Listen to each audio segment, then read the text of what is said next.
So there's a lot of misinformation going around about these fires in LA, and I want to try and touch on as many as possible to try and put a stop to it because they are hurting people, not helping. Off the top, two dumb ones. Looting has not been decriminalized in LA. It is illegal, and those engaging in it will be arrested and prosecuted. And honestly, who takes advantage of people who have been taken out of their homes or fires to loot? The Oregon firefighters are already here fighting fires. They are not stuck at the border at emissions testing on their trucks. That is a blatant lie already debunked by the Oregon fire chief. But let's deal with the bigger lies that are being spread because they're getting major traction and it helps no one to spread lies in a crisis. The lie. Los Angeles ran out of water to fight the fire because liberals are dumping water into the ocean to save some fish. That is wrong. LA never ran out of water. As of January 6th, the California reservoirs were at 122% capacity above their historical average. We have more water in them right now than we've had in the last decade and a half. Fish protection does not directly impact firefighting resources. These are two completely unrelated issues. So stop conflating them. The fire hydrants ran out of water due to mismanagement. Wrong. Water that comes from fire hydrants is stored in tanks. These tanks have a finite amount of water, around 1 million gallons, and when the tanks get below a certain level, a pump kicks in to refill the tanks. The reason some of the fire hydrants ran dry wasn't because there was no water. It was because they were using an unprecedented amount of water, fighting multiple fires at the same time, which emptied the pressurized tanks faster than those reservoir pumps could refill them. There was also a decision to cut power in certain areas, particularly in Altadena, due to the extreme high risk of power lines blowing over in the high winds, which would have caused even more fires. Backup generators were turned on, but the shutoffs caused the pumps that pushed the water in the fire hydrants, particularly needed to have enough pressure to pump water uphill, to be off for a gap of time. Without power, there was no way to pump water, but with power, there could have been more fires. So it was this terrible catch-22. To be clear, a water resource expert at UCLA has been quoted saying, "I don't know a water system in the world that would have been prepared for this type of event." Other water experts agree with him, saying even fully functioning fire hydrants would not have been enough to battle fires of this magnitude. You can't fight a wildfire with urban water infrastructure. Fires like this are fought from the air, and that was impossible with the hurricane-force winds.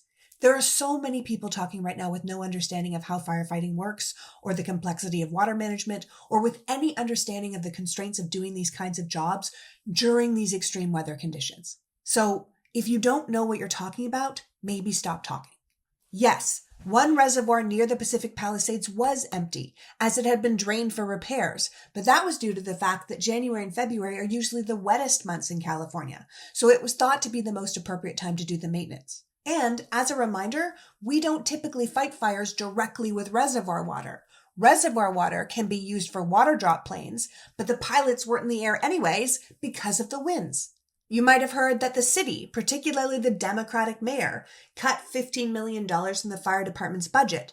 That is true, but it is also false. Yes, fire officials have been asking for the ability to meet the dramatically increased risk of disaster-fueled fires, fueled in part by climate change, which the fire department understands, as do the insurance companies who have been quietly canceling people's fire insurance due to climate change, while politicians tell you it's a hoax.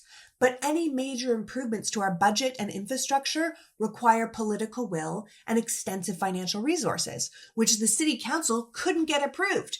In fact, most of the budget cuts were called for by the very same people who are now blaming the budget cuts now. It is a right-wing tactic to privatize public works. You don't fund the government, and then you blame the government when things don't work. To be clear, the LA Fire Department budget is over $800 million, and budget experts have weighed in, saying that budgets are fluid, they're not fixed. Often departments go over budget when necessary, and those costs end up being covered. In fact, the long-term budget of the fire department was still in negotiations when the fire broke out, and it looks to be about $50 million higher than it was the previous fiscal year. You might have heard that the state, particularly the Democratic governor, Gavin Newsom, cut the fire budget by $100 million before the fires, when the truth is the number of California fire personnel and budget have nearly doubled since 2019, mostly under Governor Newsom's time in office. Cal Fire's budget is now $3.8 billion. We now have the world's largest aerial firefighting fleet, And our forest management, i.e. raking the forest, is 10 times larger since Governor Newsom took office. We've been hearing DEI hiring was the problem. Nope. DEI did not cause the winds or the fire or the lack of rain since last May. DEI hiring simply opened up the door to a wider group of talented potential firefighters. No one was hired who wasn't competent or capable of doing the job. This is just a way to discredit more fair hiring practices and to be subversively racist. The same people making the DEI argument blame diversity hiring for the Baltimore Bridge collapse when a cargo ship malfunctioned and drove into the bridge, and when a plane panel detached on a Boeing aircraft because of Boeing's shocking lack of regulations. It is a dog whistle, and it would have made zero difference to this crisis. As the head of the board for Firefighters United for Safety, Ethics, and Ecology said, no fire agency is going to sacrifice training and fundamental fire control and operations at the expense of DEI training. In fact, he went on to remind us that diverse teams are statistically better at tackling complex challenges, working under pressure, and fostering community trust during emergencies. But ultimately, he said, there is no number of people that could have stopped all these fires with these conditions. Now, there is no doubt that a lot of discussions have to be had about fire budgets and water management and housing development and insurance and outdated infrastructure. But climate change is at the top of that list because this extreme weather stuff is not going away. According to Los Angeles city and county officials, these fires were the perfect storm event. Hurricane-force winds combined with unseasonably dry conditions and multiple fires breaking out one after another in the same region. We couldn't even deploy the critical aircraft we needed to drop water and fire retardant on the drought-ravaged communities to slow that spread. It was just the ultimate nightmare scenario.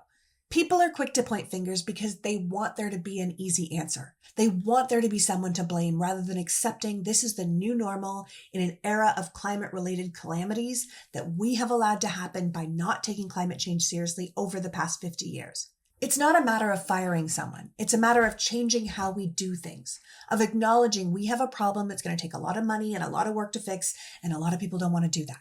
But if we don't accept reality, this kind of thing will just keep happening, not just in California, which apparently a lot of people feel comfortable turning their backs on, but around the nation. We kicked the can down the road long enough, and we've hit a wall. And now we have to get over it.